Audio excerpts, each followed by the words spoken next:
So what's happening? Nothing much. Should we just go home? It's hot. We're tired.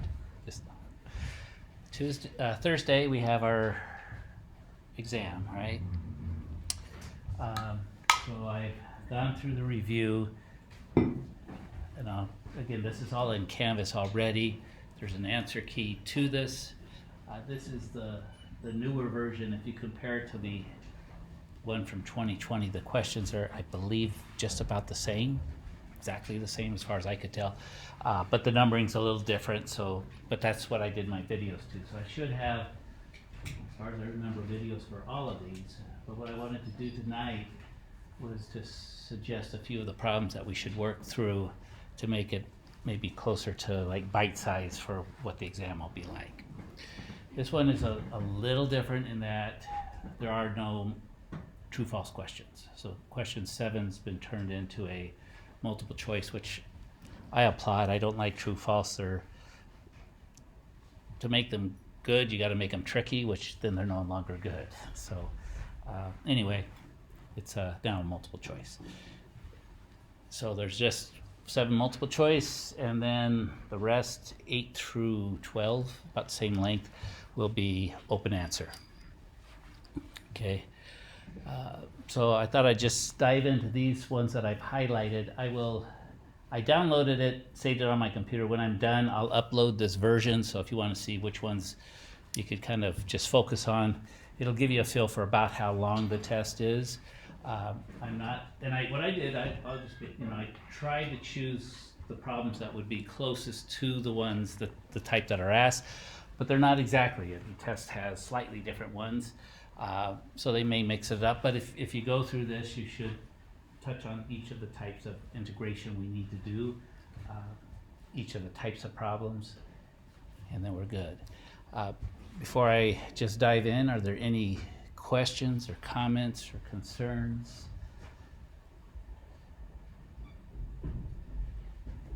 No? Okay, good. Does it show up okay? It's real small on mine, but I'll look up here because my PDF writer isn't good, so I'll do the questions over here. So first of all, know how to find an indefinite integral. I'll let you know that in the test, sometimes the questions are asked a little differently. So let's see, let's go here. I'm going to change question 1a slightly. The integral of 2x to the 4th minus 4x to the minus 2 plus 5x to the minus 5 plus b dx. Now I know that's a 3, but I wrote it as a b, just to be, what if a letter was there? Okay? Because we haven't done this, and you get to the test, you see something with a letter, it might throw you off, right? So how do we integrate this? What, term by term, right? When we integrate this first one, what do we do?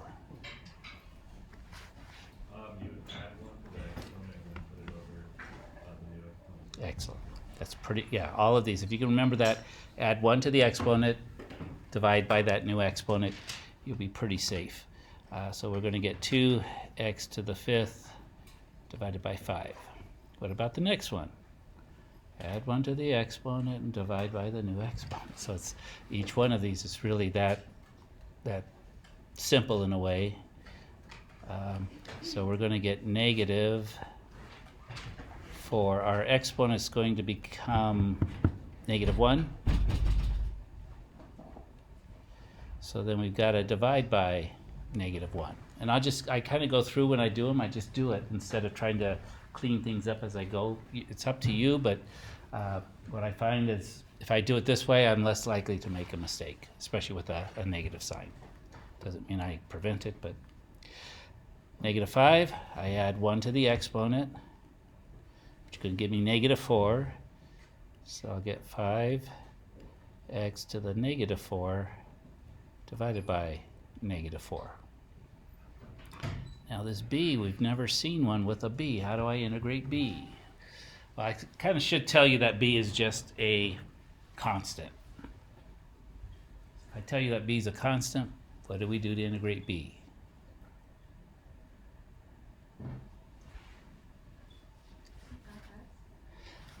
Sort of. We're going to, yeah, so we're going to add 1 to the exponent. So think of it as x to the 0. It's going to become x to the 1, which is an x. So in terms, yes, we're going to put another x in there. Just be careful about that word add. It's not addition, but you're colloquial, that's what we say. It's going to be bx. Yes, sir? Did you mean to put it there? I did. Because on the test, they do something like that. They put a letter there, and you're going to, oh, they messed up. They should have put a number. No, they meant it to. So you just have to go forward and say, what do I do? Well, that is just bx. They'll tell you that b is a constant or something like that, It's not a variable. It's a constant. Usually when they use a letter at the beginning of the alphabet, A, B, C, D, E, those are constants. Okay, they're unknown constants. Yeah. Now, in the problem that they had a 3. I would have 3x here. Okay, so that I just wanted you to see it's really nothing different. But if you saw this for the first time on the test, oh my gosh, what am I going to do? You freak out because you've never seen it before, and you're going to come up, Little Crow, did you mean to put a B here or an A here? Well, I didn't put it there, but somebody, yes, they meant to. They want to test you out. So whenever you see that in an integral, just treat it as if it were a number. Constant multiplier. Okay. So again, we could clean it up a little bit. Oh, and one more thing. What do we have at the very end? Plus a constant.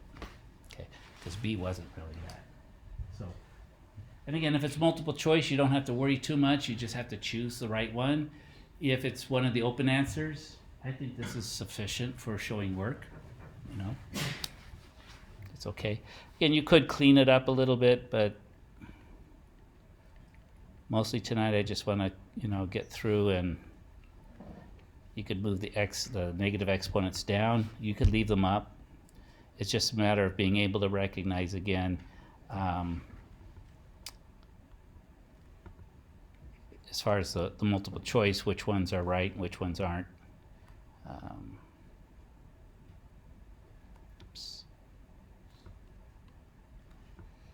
So that's minus 5/4. And we can put the x to the 4th down here, plus bx plus c. Okay, but be able to do that with a indefinite interval, right? No limits or anything else. I chose the other one because it's got something that's going to be a little different that I want to make sure you've seen fairly freshly.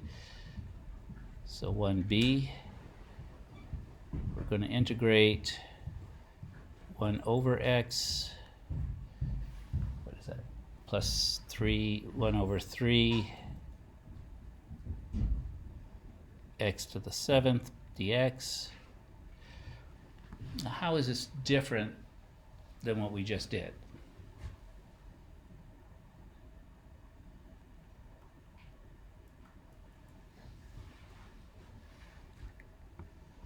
Doesn't have negative exponents, so what should we do with these guys? Move them up. Now be careful here. This is where this can get really tricky. So we're going to write this as x to the negative 7, but the 3 doesn't move up. Only the variable. So I'm going to write this as 1/3 x to the negative 7, because I'm going to add 1 to it. If I don't do that, I might end up getting it as x to the 8th in the denominator, and that's not right, because it's negative 7 plus 1 is going to give me a negative 6. Okay, so that's one thing I got to watch out for. What about the first one? Does anyone recognize?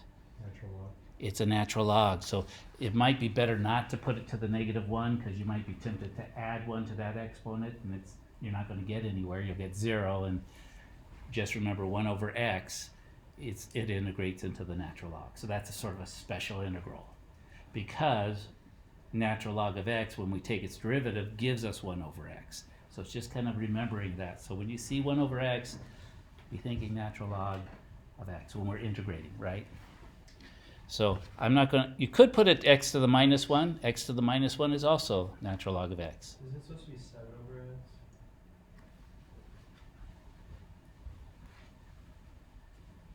Well, actually, I haven't No, integrated. no, the first one. That's what the, First one? That's what they're used to.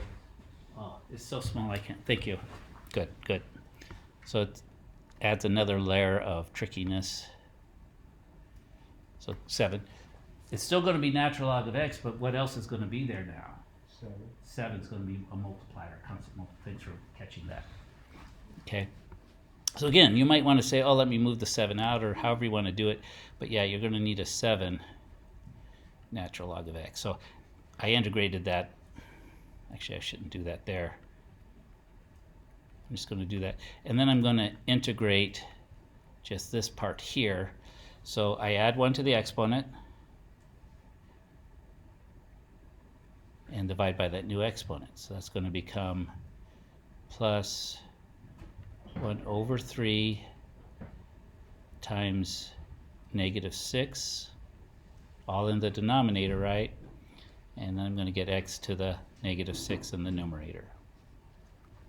I can move that down if I want, plus a constant.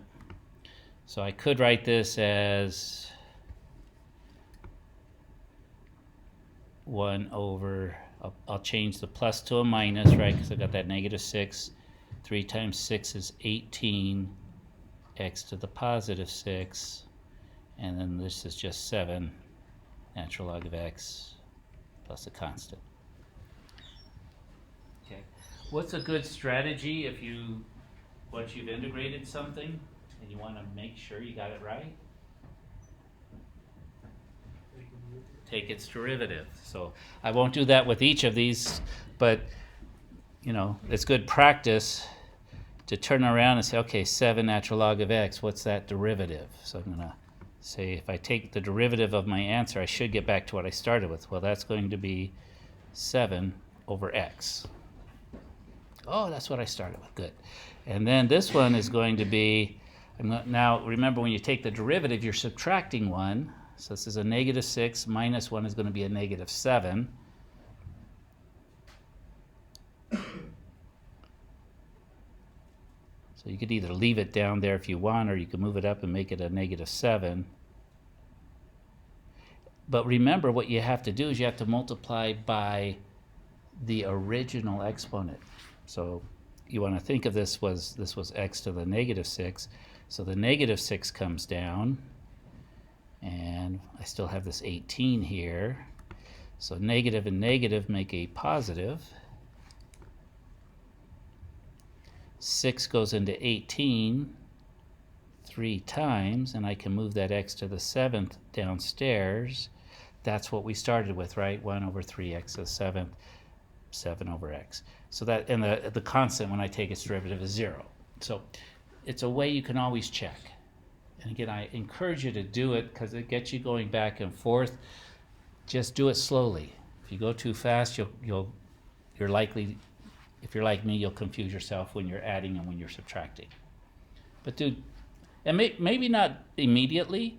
Maybe do a bunch of integration and then come back and check it later, so that you're kind of in integration mode, and then you come back for your checks. You put yourself into derivative mode, and then you can check and you catch your own errors rather than going and looking to see the, checking the answers to see if you got it right or not.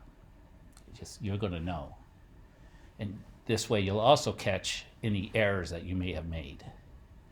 And that builds confidence. Good so far? So good? All right.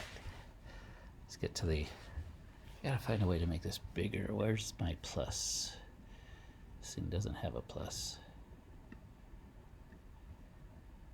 Make it a little bit bigger here. Okay. So now for this one, so notice there's like 3 of them. This one they may not just be find the integral, they may have something else, but I wanted to make sure that you saw something over x is natural log, because it's going to be there. So there's going to be one like this, and this is one where they give us sort of an initial condition, or they tell us when you put this into the function, you get this. What is this going to do for us? After we integrate the derivative, it's going to let us find the value of c, okay, by having that. Okay, because notice this is the original function, no prime on this. This is the derivative function. So what we're doing is we're getting the antiderivative. Let's see, I'm recording this, so I'm just going to, let's see, just make a new sheet. Let's just come up here. So the derivative we want, let's come back here, is 9. Okay, we're given the derivative 9e to the x plus 9.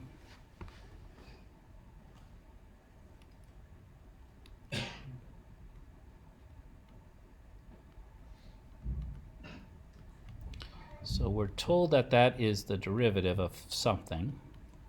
And we're also told that if we found the original function, when we plug in 0 for x, we end up with -1 as the answer. Okay? And all it says is find f of x, find the original function. So the notation is not really telling us too much, except, and this so often happens in math, is just this having the absence of the prime, it tells us, it sort of tells us what to do. So the symbols, you know, are just a little bit different, but what it's telling us is that we need to take that derivative and integrate it, because we need to get the antiderivative. And so we write it this way: the integral of 9 e to the x plus 9. We're going to integrate that. That will give us a function. And then we're going to use this other information they get. That will give us f of x. That will give us this. Okay, so when we integrate e to the x, what do we get? E to the x. It's its own derivative. It's its own integral. Good. So there's the other one. Those are two special. 1 over x, natural log of x, e to the x. But they can be the most frustrating ones because you're wanting to add 1 to that exponent. You just can't do it.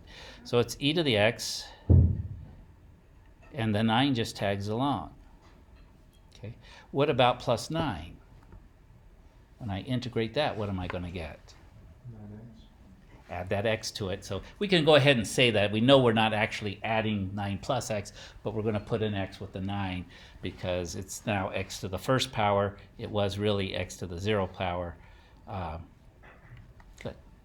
But sometimes those, the constants, what do I do with that thing? Oh, it's just going to, because it's got that invisible x to the 0 there. Okay. Are we done? Not quite. Because we've got this condition, what we do is we put that there's a possible c, right? Because anything in there, 100 million, you take its derivative, a constant becomes 0. We would have that same derivative. So there's an infinite number of functions that could fit here, but we're going to get the exact one because we know that when we plug in 0 for x, y will be -1. So we're going to go ahead and do that, and that what that does is it allows us to find what c is going to be. So we know f of 0, when x is 0, is going to be equal to -1. So that means 9e to the 0 plus 9 times 0 plus c equals -1.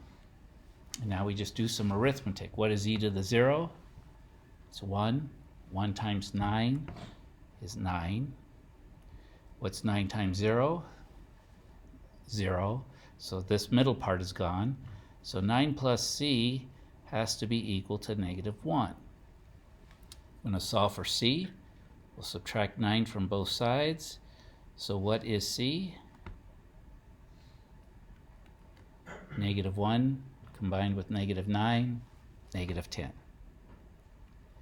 So for my final answer, I can get a little lazy if I want. Come back, take the c off, because now I know what c is. C is -10. Actually, I'll take this off too. and then minus 10. So we found the function. Okay. But just note that when they're giving you that value, that point, f of 0 equals -1, f of 5 equals 25, the reason they give you that is so that you can figure out what c, the specific value of c. So then after you integrate it, you've got your plus c, plug in the x value, set it equal to that y value, and then find what c is, and then now you've got the specific equation. Okay? At least one like that. And ask very much like this. It doesn't even say anything about integrating, right? It says, here's a derivative, find the original function. But not really saying that. So you have to know the one without, they want you to find it before the derivative was taken. That's an antiderivative. How we doing? What might be a good idea to do after tonight, before Thursday?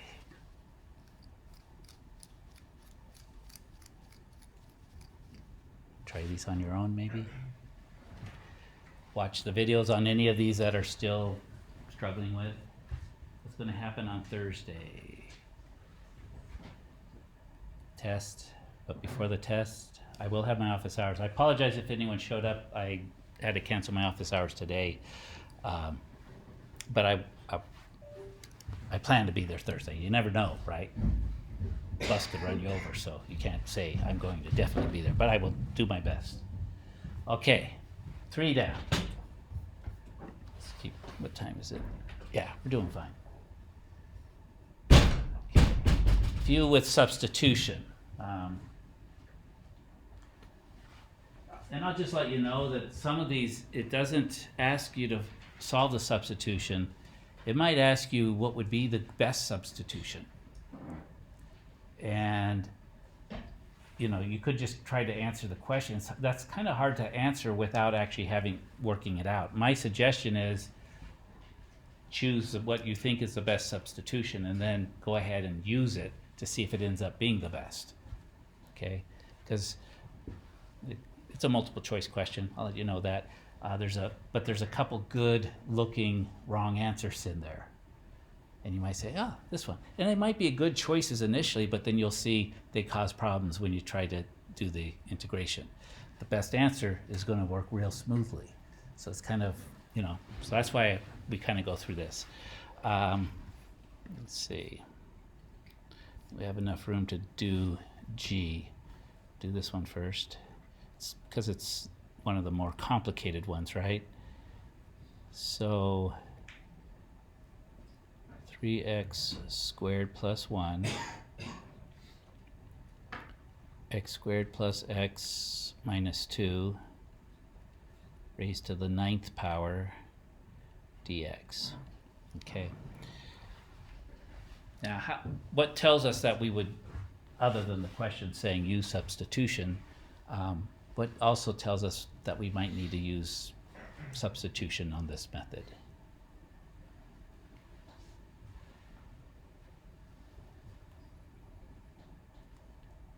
What's happening between these parentheses? Multiplication, right? And remember, everything inside an integral is a derivative. How do we get derivatives that have multiplication of two functions?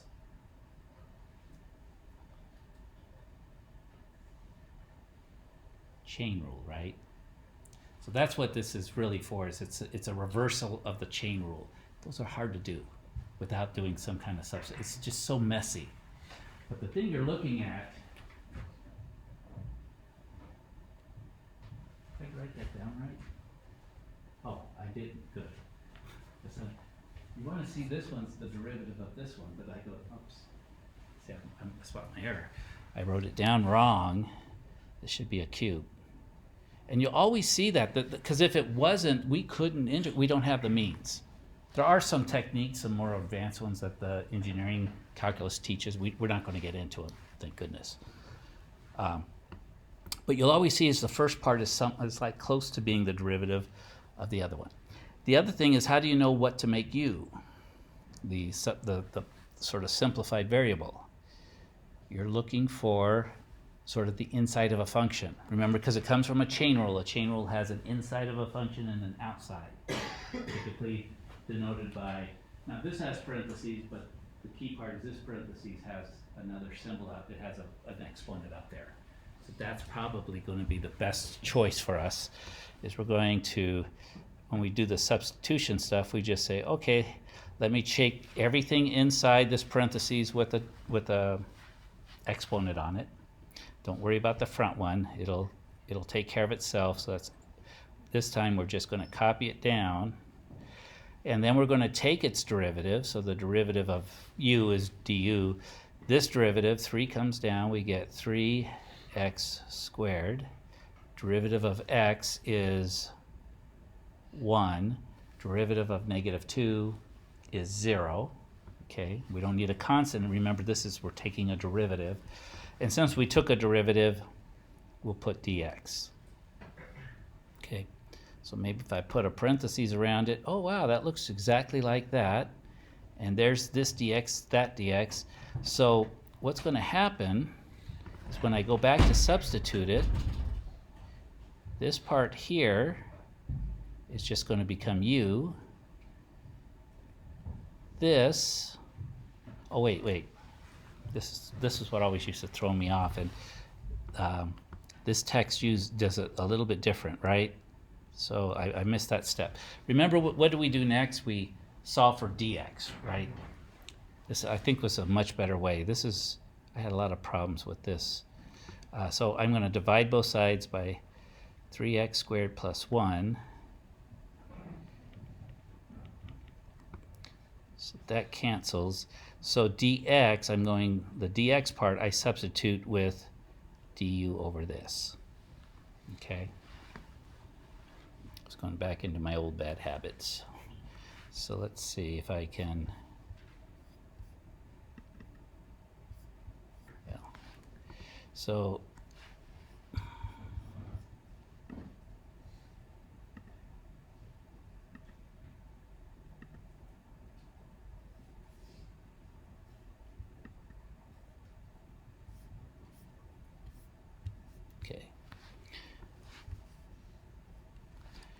So what we're going to end up with is,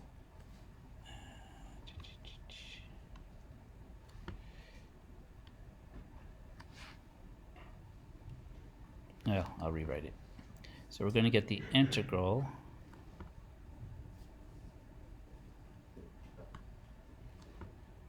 that wasn't right.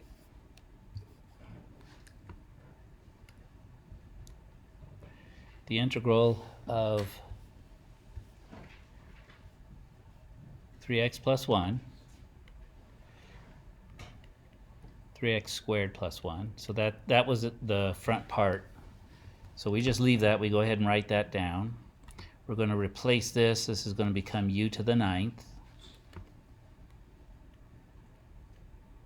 And dx is going to become du over 3x squared plus 1. And then we say, oh, it's nice, this will cancel with this. So it's just a little trick. The way I used to do it is I would make the whole substitution, and that's kind of a big step. And that's where I would potentially make some errors. Just go ahead and solve for dx like we did up here, right? 3x squared plus 1, divide both sides. And so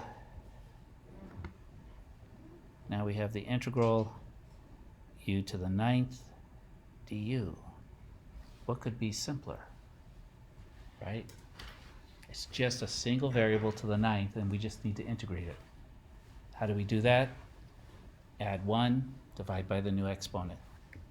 So this integrates simply. 9 plus 1 is 10, divided by 10, plus a constant. So see how that substitution made it just all look nice and clean, simple. But we're not quite done. We want to replot. We want to put what u is because we made that up, right? What was u?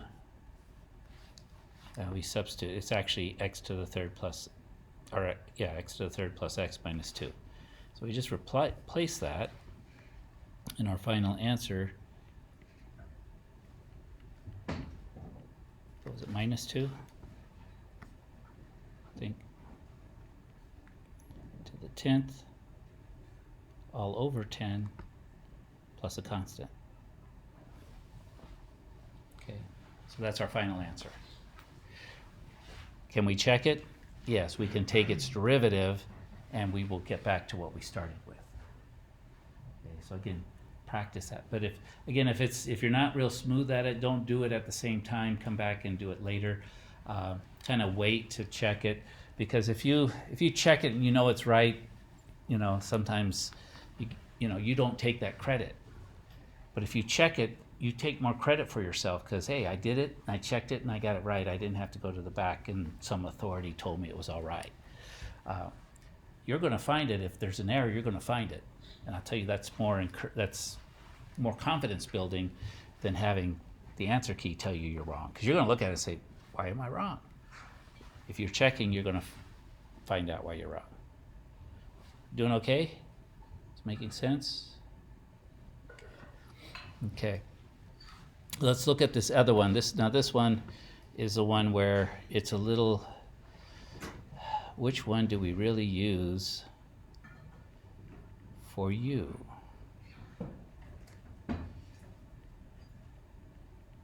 Right, because it's kind of complicated.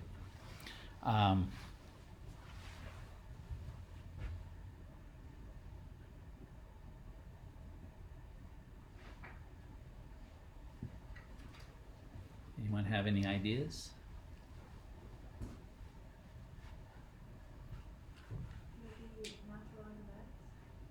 Why don't we try that? Because if I did x equals u, that doesn't seem like that's going to help very much, because all I'm doing is changing the x into, so that seems too easy, like it's not really going to, so it must be the stuff that's complicated. So yeah, I think that, let's go with natural log of x equals u, or u equals natural log of it, however you want to write that. Notice, what can we do with this 3? It's a constant multiplier. We can take it out, so that's a good, we don't have to worry about having it there. So when we do u substitution, remember we take the derivative of both sides. I'm going to change the order on this because that's how we usually have it, right? We usually do it u equals natural log of x. When I take the derivative of u, I get du. When I take the derivative of natural log of x, what do I get? Ooh, that's kind of looking cool. So I see some, so that's kind of the derivative. That was probably a very good choice. Dx, right? And now watch, I want to solve for dx, so I multiply both sides because it's down in the denominator. So instead of dividing, I multiply both sides by x, right? So that cancels and that cancels. So then I get that dx is equal to x du.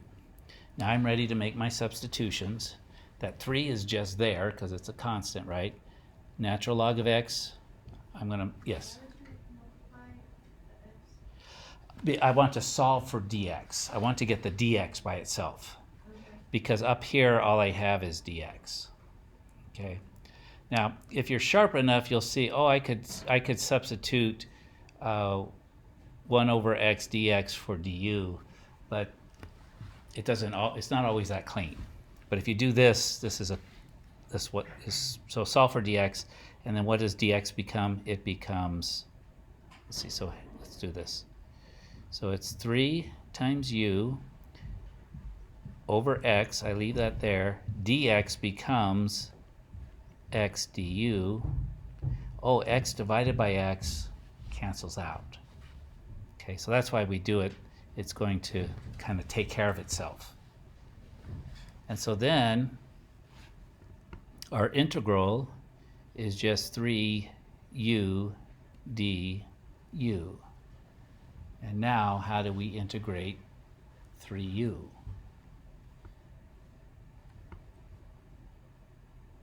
It's u to the first power, right? Add 1 to the exponent. Divide by that new exponent. So it's going to be 3u squared over 2 plus a constant. Now you might be thinking, well, what happened to that natural log of x? It doesn't seem like it would be that easy. Well, we're not done yet though, right? Because we now have to back substitute for u. The natural log of x is going to be there, and it's going to be kind of funky, but it's going to be, right, when we back substitute, it's going to be 3 natural log of x squared over 2 plus a constant. And if you take that derivative using the chain rule, you'll see you get back to exactly what we started with. Okay. The other thing I get a little sloppy with, and you'll see, I don't think it'll cause too much of a trouble. I mean, if I'm grading this on the open answer, I won't. But you'll see that all the multiple choice, whenever when there's a natural log in an answer, because we're integrating, they'll put an absolute value around the input. And the reason is you can't take the natural log of a negative number. You can't take the natural log of 0 even. It's not in the domain. So this is a way that we're integrating. X could be negative at some point. We don't know. So when we integrate something that becomes a natural log or has a natural log, you'll see those absolute values. I think it's really only a problem in WebWorks because they'll mark it wrong if you don't have it. I was working with somebody last week and we found that out. So, I said, it's got to be the right answer. We tried it a couple times and, we need the absolute values. Okay. On the test, if it's multiple choice, they'll be there and they're not going to have the same answer but without the absolute values, and so that it's not going to really trick you up. If you forget it on an open answer, I'll forget it too, so we're in good shape. But just know that when you're doing WebWorks or WebAssign, that's what you got to do. Okay? So that's the type of question that might come up and ask you, what's the best U substitution? And you might say, I think X. Boom, I'm done. But if you try it, you'll see that X wasn't the best choice. And they'd get a little tricky. It's a little bit more complicated than just X, so it looks like, hey, might be a good choice. But you'll see, probably that other one is. But again, it could get tricky on us. But go ahead and don't just answer the question. Give it a try and see did that make the substitution easy? Because if it is the right one, the integration becomes a piece of cake, simple. If it's the wrong one, it's going to be a mess. So if you end up with messy stuff, you say, it's probably wants this other one. And again, there's multiple choice, so you can try all of them if you want. So don't, yeah. All right, a couple here. And again, because they have slightly different styles, I've got one here, a couple down here. So let's see, what time is it?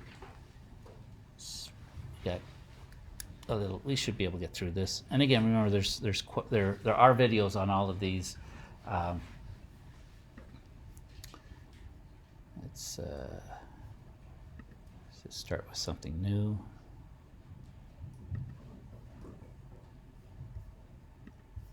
Just delete that.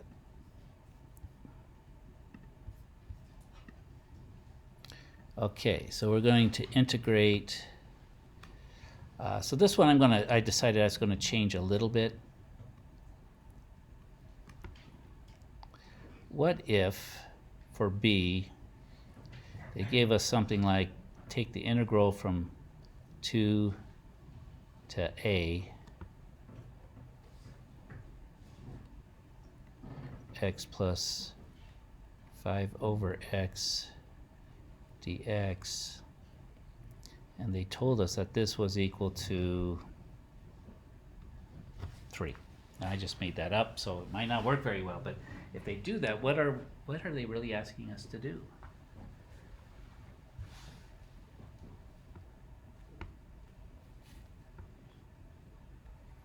They're really asking us to figure out what A is, right? Because that's the only. So we're going to integrate this. We're going to put these things in, and we're going to see what does A need to be so that this whole thing ends up equal to 3. I may have a little yoke on my face because we might get something that doesn't solve, but the one on the test will solve. But I just want you to say, because we haven't really done much of these, have we? Or maybe none of these. So you're going to get to what do they want? So they're going to put a sort of a constant, and it's like figure out what that limit is. What is that number at the top? So we've got to integrate this, right? So it's x plus 5 over x. So when I integrate x, what do I get? X squared over 2. So remember, add 1, divide by the new one. What do I get when I get 5 over x? Natural log. 5 natural log. Yeah, so the 5 is just a constant multiplier, and it becomes natural log of x. I could put plus a constant, but since we've got boundaries, what that says is we're going to go from 2 to a, and that this should be equal to 3. Okay. And again, we might get something that's not solvable. So when we have these limits, how do these limits work? What do I do with the top one? Plug it in for x. Do that part first. So it's going to be a squared over 2 plus 5 natural log of a, and then we subtract what we get when we put the bottom one in. So that's going to be 2 squared over 2 plus 5 natural log of 2. It's going to be a mess, but that's supposed to be equal to 3. Not a lot I can do at the front part, but I can simplify this, right? 2 squared is 4. Divided by 2 is going to make that to be 2.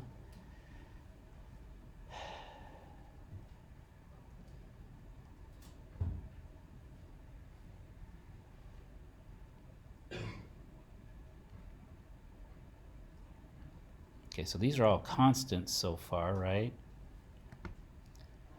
We're going to subtract this.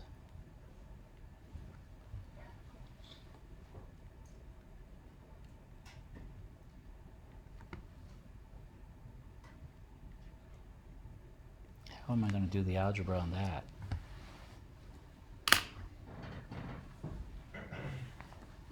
I don't know. What we're going to do is, what is A? In this little statement, what is A acting as?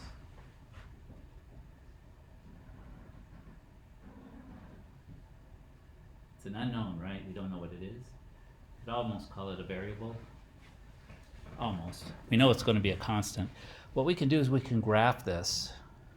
So we're going to graph the left-hand side. We don't have to do a bunch of algebra. We're going to set it equal to 3, and our graphing calculator will tell us where the intersection is. I'm going to use Desmos because I don't have my graphing calculator with me. But I just wanted to get this strategy because I don't think I showed it last time. Well, it's not in, there's none like that in the practice, but there's some like this on the test. So I just thought, I don't want you getting stuck just because they put something kind of non-standard to see if you could figure out what they're asking without having some sort of a head start. So let's see. So what we're going to do is we're going to graph this as y equals x squared over 2 plus 5 natural log of x minus 2 plus 5 natural log of 2.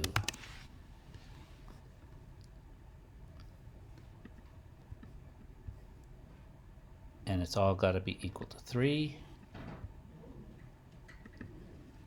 So notice it gives us something that looks like a straight line. It's not really a straight line, it's a logarithm. And then that's got to be equal to y equals 3. Oops. Y equals 3.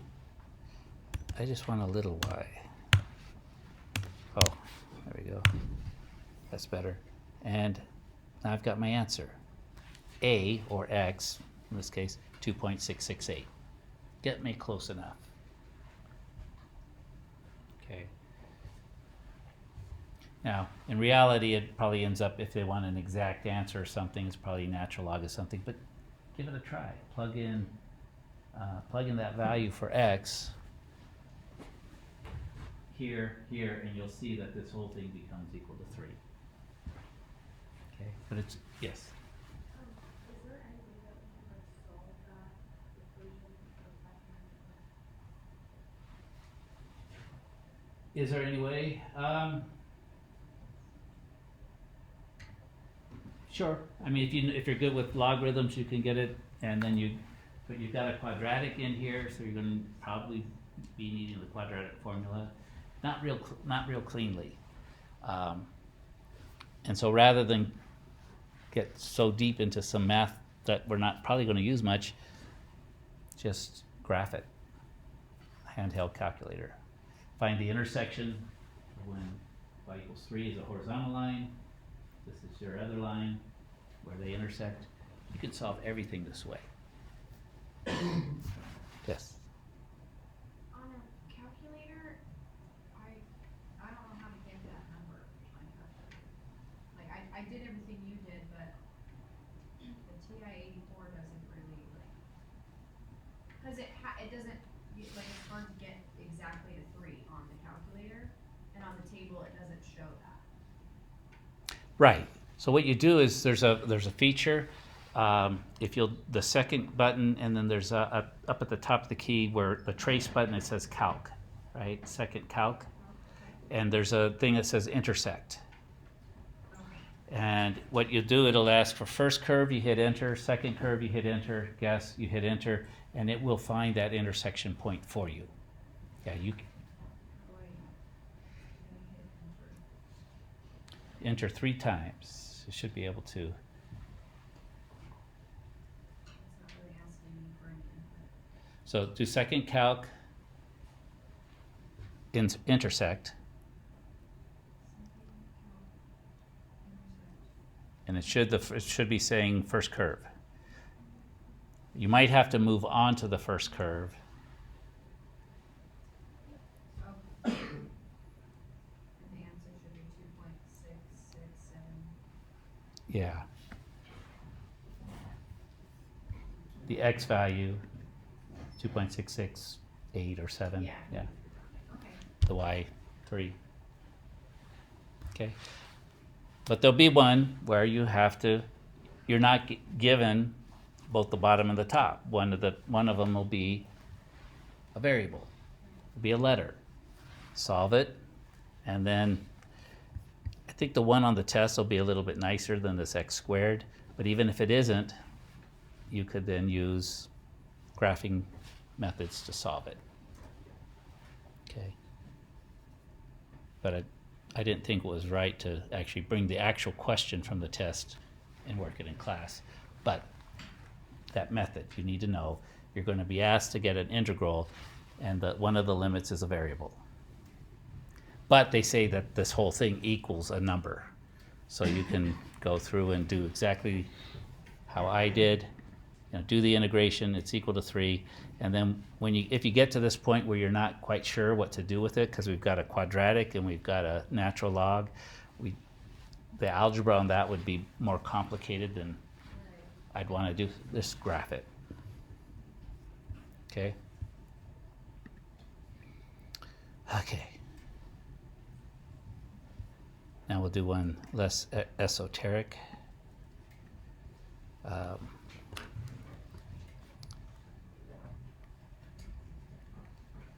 So this one, we want the integral from 0 to 6, e to the minus x plus 6 dx.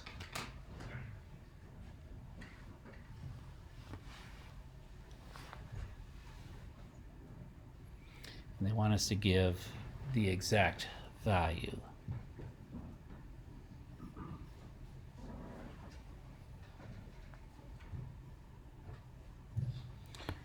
So how do we integrate e to the minus x plus 6?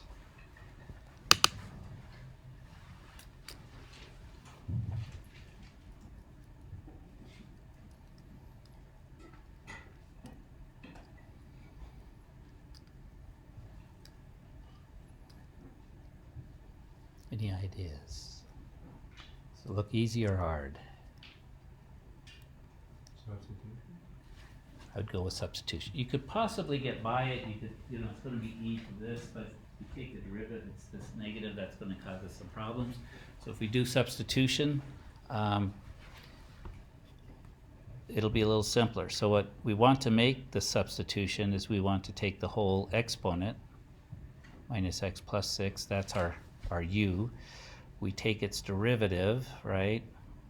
Derivative of negative x is negative 1. Derivative of 6 is 0 dx. And we want to solve for dx, so we divide by negative 1, which is du over negative 1, or just negative du, right? So dx equals negative du. U is equal to this. I'm not going to put these limits because these limits apply only to x. So I'm gonna put them in at the end, but I want you to be a little careful that these limits of 0 to 6 do not apply to the u function. We're just using that as a tool. So e to the u. When we replace dx, we're going to make that minus du. But that kind of looks like subtraction, so maybe we put a negative there, right? We can put the negative anywhere. So it's going to take care of everything. When I integrate negative e to the u, what should I get? I should get e to the u because it's its own derivative. And this negative 1 is just a constant multiplier. It tags along for the ride. And then what I'm going to do is I'm going to back substitute for u now. So this is negative e to the negative x plus 6. Now if you were to take its derivative, you'll get e to the minus x plus 6. You'll get a negative coming down. Negative and negative make positive. It gets us back to what we started with. Now you don't necessarily need to do this. If you could in your mind say, oh, this negative means that I need another negative out here when I take the derivative. So some of you could jump ahead, but if you do the substitution, you'll get it. And again, remember when we have limits to the integration, we just put them over on the side here, plug in the 6 first, and then subtract the result when we plug in 0. So this becomes negative e to the negative 6 plus 6, right? Because we're just plugging in that, minus negative e to the negative 0 plus 6. What's negative 6 plus 6? 0. Negative and negative become a positive. Negative 0 plus 6 is e to the 6. What's e to the 0? 1. Good. So our final answer, and we leave e to the 6 just as it is going to be negative 1 plus e to the 6. Those limits. That's the exact answer. Now you could calculate what e to the 6 is. It's a fairly big number, but they want the exact answer. Okay. It just, it's not overly difficult, but I just think u substitution made it a little bit easier. But now that you've seen this, you might just say, oh, if there's a negative here, I'm going to need a negative here because when I take the derivative. So if you think of, the derivative and the integral, they go back and forth from each other, right? When I'm integrating, I'm getting the antiderivative. But that's sometimes a hard process. But if so however you get it, do a guess, integrate it, and then go back. Okay. How are we doing? 7 o'clock. I think we just got a couple that let's at least get them set up. I want to do the one with the Riemann sum. Now there is one with the Riemann sum. While you do have the program, you also have to be able to show what you're doing. And with the Riemann sum program, I guess you could show the rectangles, but I'm also going to show you, you'll be fine without it either way. Okay, so we've got use left Riemann sums to estimate the definite integral with n equals 4 subintervals. We're going from 2 to 3, and we're given this kind of this function. So we've got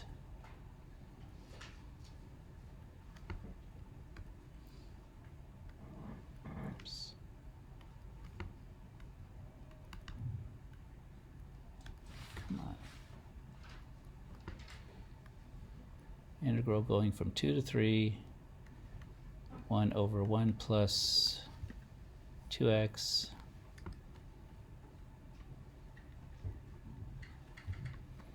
and they're telling us they want 4 subintervals, so n equals 4.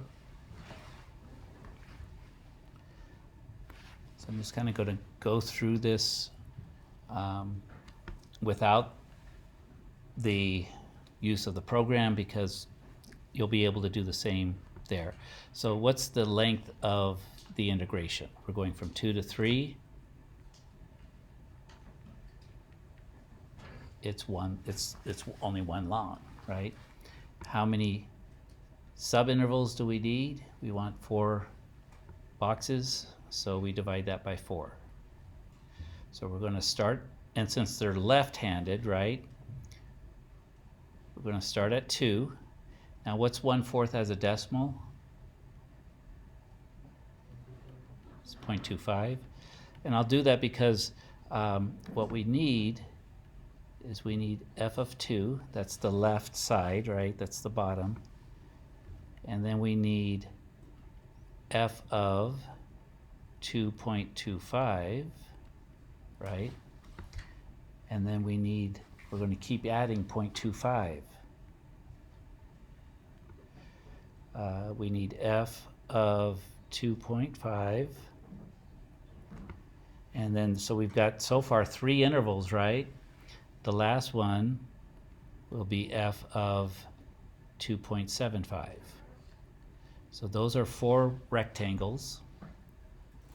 Remember, this all gets multiplied by the width of the rectangles, which is 0.25. That's what we've been, so what we've been adding is also the width of each rectangle. And so now we don't actually even need to graph this.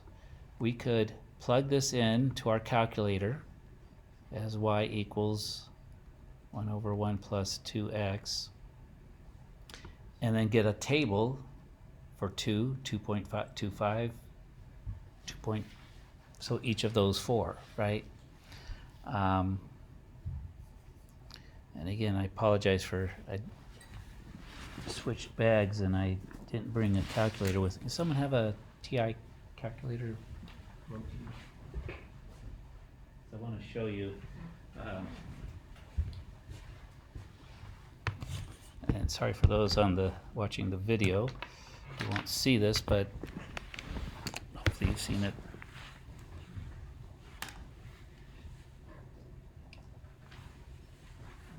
Switch this over.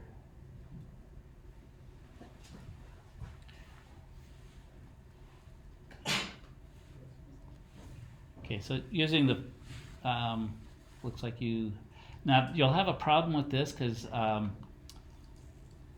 think when you use this program, you would have needed to have a parentheses around the bottom because this is looking at it as 1 over 1, which is 1 plus 2x. That's why you're getting these. So it's actually not going to give you the right answer. So I'm going to show you that. Let's see, we'll do 7.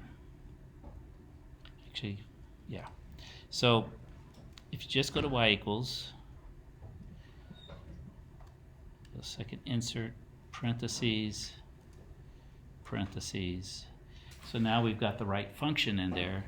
Remember, you can get that table, go to table setup. We wanted to start at 2, positive 2, and we want our table to change by 0.25. we want the independent variable on auto, so it will auto-generate it. So it's going to start at 2. It'll give us 2.25, 2.5, 2.75, so forth. And then we go to table. And there's the values we need. So what we're going to do is we're going to add 0.2, 0.1818, plus 0.1667, plus 1.1538. We're going to add those together, multiply the whole thing by 0.25, and what we've done is we have got the area of the 4 rectangles under that curve between 2 and 3. Yes? So for this showing work on the test would be, like, you could still use this? Yeah, you could use the table. They go back and forth with the different, but the technology is great. This is we're testing you on your calculus. This is a arithmetic. You could actually plug them all in, but do we need to see that? No. Do we, so yeah, use. If we just show like f of 2 plus f of 2.25 and then the values that we found on the Yes. calculus, That will do it, counts. yeah. The only thing you can't do is, if they ask you to integrate something x squared, you gotta show that you know how to do it, that you didn't plug it in your the calculator won't give it to you anyway, but Right, yeah. okay. But yeah, any arithmetic, calculators are great for doing it, so just go with the table. But yeah, kind of like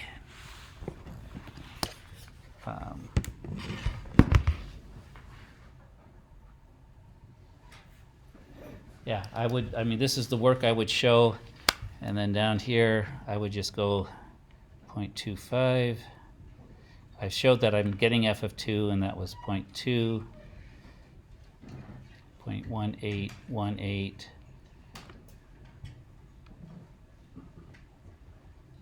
And you don't even have to say I used my calculator to do it. You got it. Maybe you just plugged it in your, yeah. Sorry, how did you make the calculator say like left Riemann function on the calculator? I don't. What I know, since they want the left, I know that I'm going to start with the first point. Okay. So by doing it, what I forced it. Now, if they wanted a right one, I would have started with the second one, right? I would have started at 2.25 and gone all the way to f of 3. So it's just, yeah, the calculator doesn't know I'm even doing Riemann sums. Okay. So it's as simple as that. Take your interval, subtract the big number, the larger number from the smaller, that gives you the length, divide it by the number of intervals that they want, and you'll be fine. How did you get the 0.25 0.25, again? I took 3 minus 2, so the length, which is 1, and then they said they wanted 4 intervals. If they wanted 5, I'd divide by 5, and I would have got 0.2. So yeah, it's just that simple. Take the larger minus the smaller, that gives you half the width, then divide by however many intervals they ask. That's going to give you the width of each individual. And it also tells you that, okay, left, and we've pretty much been sticking with left Riemann, and I believe on the test, they're all left, unless I really missed something. So you start with the first number, and then you add 0.25, 0.25. Then you get those until you've got 1, 2, 3, 4 of them, or if they ask for 5, till you got 5 of them. Add those together, function values, multiply by the width. That's a Riemann sum. And it would be 4 always? Not always. It's however many they. Depends on what n is? Yeah, Okay. they'll tell you how many intervals or how many rectangles they want. And you just add it up and then divide it by that number? Multiply by the number. Yeah, multiply. Because we're getting a rectangle, right? That's the width of the rectangle times the height. Right. We added all the heights together and then just multiplied by the width. That's your final answer. That's your final answer. We multiply that by 0.25. Yes. And this last number was something, I don't know, 4 numbers. Okay. And even though that function didn't look very nice, very friendly, 1 over 1 plus 2x, we didn't actually have to integrate it. We just plugged it in and we had our calculator get those values for us. So in this type of problem, you don't have to integrate the equation, you No. can plug it in? No. Plug it in as is. Yeah, use the original. And what the whole thing is, it's getting you to think that what we're getting is the area under the curve. It's really the area under the curve of the derivative, because remember, if it's inside of an integral, that's a derivative. So the area under the derivative is what the integral is.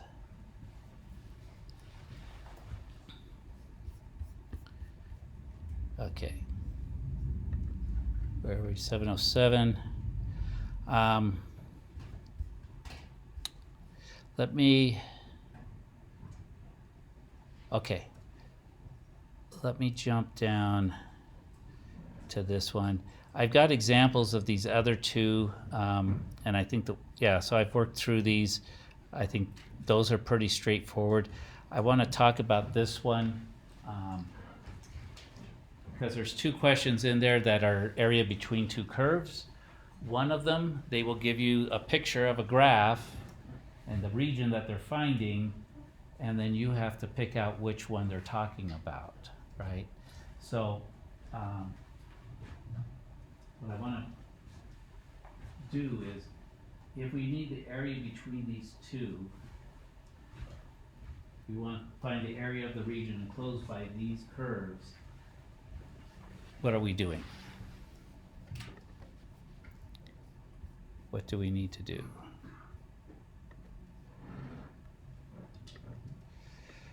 First thing I would do is I would graph it so that we can tell which curve is on top, which curve is on the bottom. Also, what we're going to do is we're going to look for any intersection points, because they don't give us any intersections. Find the area of the region enclosed by these two curves. Looking at them, one's a x squared with a negative on it, one's an x squared with a positive, so I know they're going to be upside down of each other, so I could expect it. But the key part on this one is you're going to want to graph it first. When you have, for the one that gives you the graph and asks you which one it is, what might be a good strategy to do? How about if we graph each of these integrals? You can and see which one might be it. Okay, so let's, I'll just go with Desmos because that's what I've got. Let's see, what did we have? We had negative x squared plus 6. Just do it this way. Negative x squared 6x was plus 2. Yeah, so we got that one.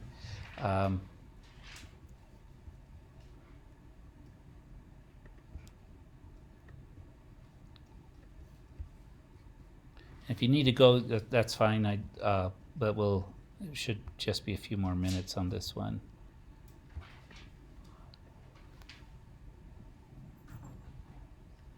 And then the other one, call it g of x, was what, 2x squared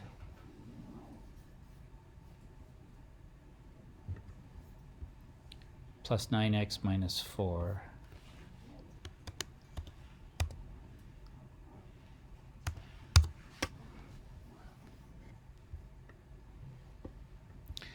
So let me maybe get some more contrasting colors. Let's go with red. I don't know if that helped.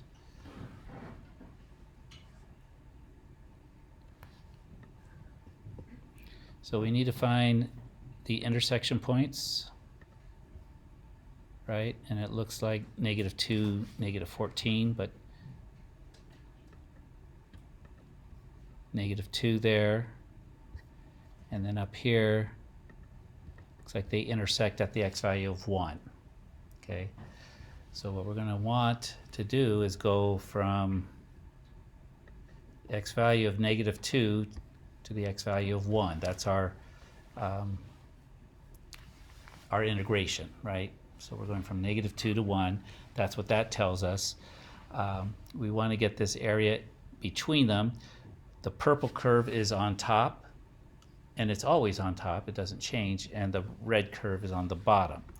So what do we do with that? It tells us we're going to get an integral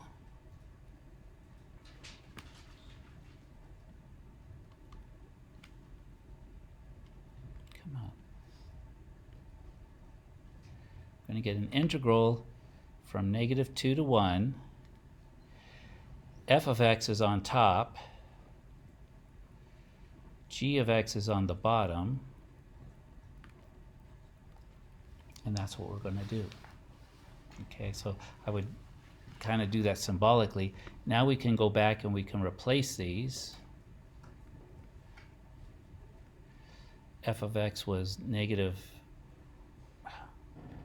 x squared plus 6x plus 2.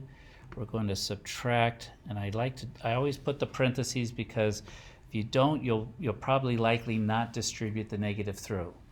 If you want to put the negative on it as you put it in there, that's fine too, but just make sure that that negative is going to distribute through.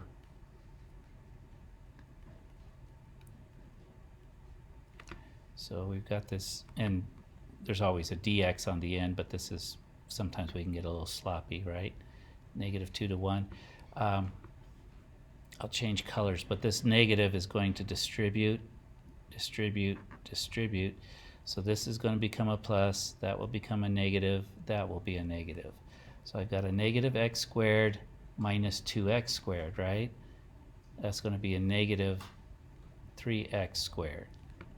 I have a plus 6x and a minus 9x, so that'll become minus 3x. I've got a plus 2 and a plus 4. Okay. So now I can get the area between these. I've got it simplified down to a single function. Just need to integrate by adding 1 to each of these, right? So that's negative 3x to the third over 3. This one is to the first power, so that's going to be negative 3x squared over 2 plus 6x, and that will occur between -2 to 1. And then I just plug in those limits.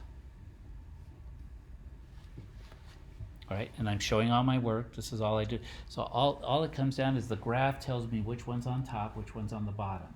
And I subtract the top from the bottom from the top. So top minus the bottom, right?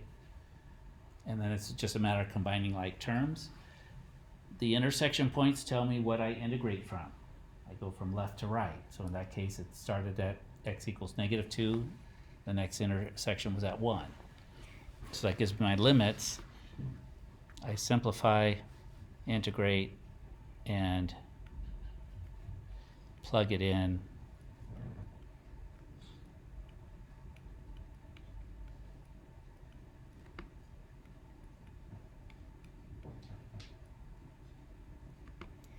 And then -3, -2 cubed over 3 minus 3, -2 squared over 2, and then plus 6 times -2.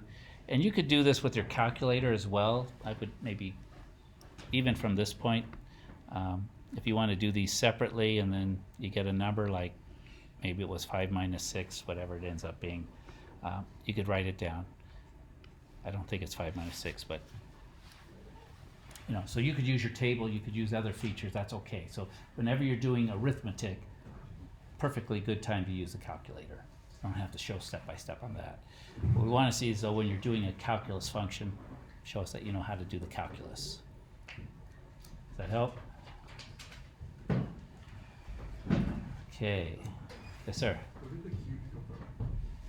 The cube came from, I integrated the square. So I added 1 to the exponent and divide by that. Yeah. Is that the final answer, or did you just keep going? Then you would do the numbers and you'll get a final numeric answer. Yeah. And what's cool is from the graph itself, you could probably estimate how many, because it's the area, right? Oh, that looks like about 2 or 3. So then you could kind of do a visual check. When would you have to do the top minus bottom and then find bottom minus top. Right? If it switched over it. So if it crossed over and then they switched and now what was on the bottom is on the top. We did one in class like that, I think, and there might have been one in the homework. But I think this, yeah. So mainly focus on this. And then, Yeah, and just note, again, it all comes from what does the graph look like. And so the graph is gonna tell you, so if it crosses over, you're gonna know that, okay, this first part is gonna go from here to here, top and bottom, and then it's gonna switch, and from here to here, the other one's, it's gonna be the other way around. So yeah, you should be able to do both, but just from the graph, you should be able to tell that. So for this one, the red one's on top? Purple for this region, yeah. So the purple's on top of the red one for the part that we're interested in. You're right, it does, sometimes the red is higher than the purple, but they only want the regions where they intersect.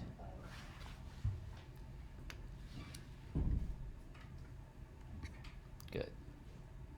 So on the one where we did the table going before this, do you have to plug the function into the y equals before you set up the table? Yeah. Well, you can set up the table first, but it has to be in there for it to give you the answers, yeah. Yeah. Very good. Thank you. Thank you. If you need anything, remember I'll be in my office Thursday by about 4:30ish.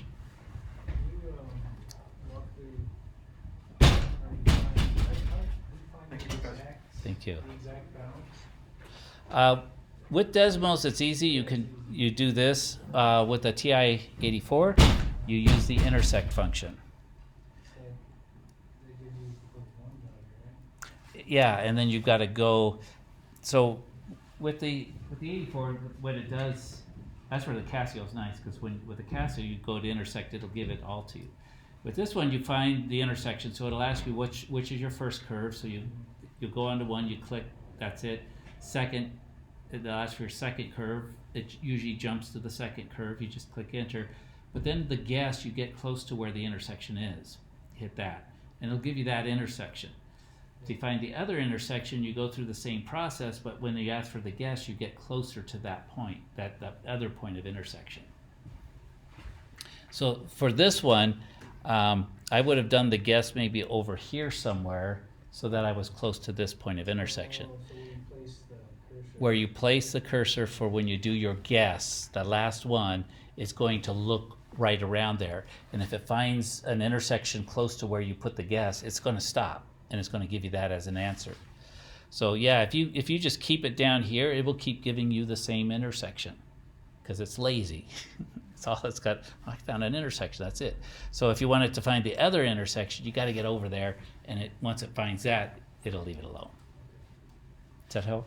Yeah. Okay. Sorry, I saw you use the table set, but I don't know how to get to the actual table set. It's a second, so anything that's in blue or shifted, you have to do second. So do second table set. So there you are. And then now you can put in your, so table start is what is the first value you want on your table. And then go to the point where. And and since table is blue, you have to go second table. And then now it'll be, and again, it's starting at 0.5 and it's going right out with the count. And sorry, for this particular question, why did we start at 2 again? Or why do we get 2? 2, we got that from right here. So the boundaries go from 2 to 3. Since we're doing left hand, the very first point is x equals 2. So that 2 will be the first.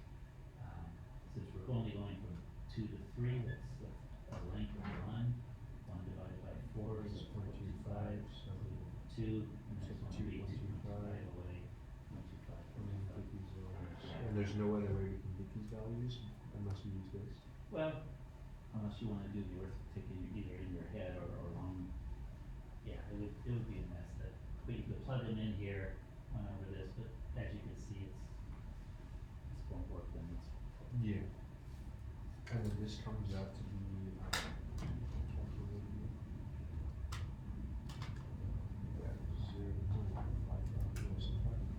Yeah, That's that's your area. I have a question on the fundamental theorem, Uh huh. the one we did. So So once you plug it in, right, Mhm. you do equals 3 on here. You know how many equals 3, or like how did you find it? I did y2 I put y2 equals 3. Okay, so just 3 like that? Yeah. And then, And then what I do is you go to the graph and you find where they intersect. So here's the first curve. Y equals 3 is going to come across here. Find that intersection. There's a tool, second calc, that will give you the intersections. Intersect. Ask you for first curve, it's a question mark, so just hit enter. And then those will drop here, second curve, just say, yeah, that's it. You're close to the intersection, you can just hit enter for the guess, or you can get a little closer. so like right there? Yeah, and then hit enter. And it will find it and it tells you the intersection is at two. Okay. And what knows the y equals 3, which we knew, but that's the x value. Okay, so when it gives you, when it gives us like this constant, then you just put it in the second one. Right. Okay, I just didn't know where to put the equals 3, I was like, Yeah, okay. yeah. Okay, It's a horizontal line and more of a awesome, thank you.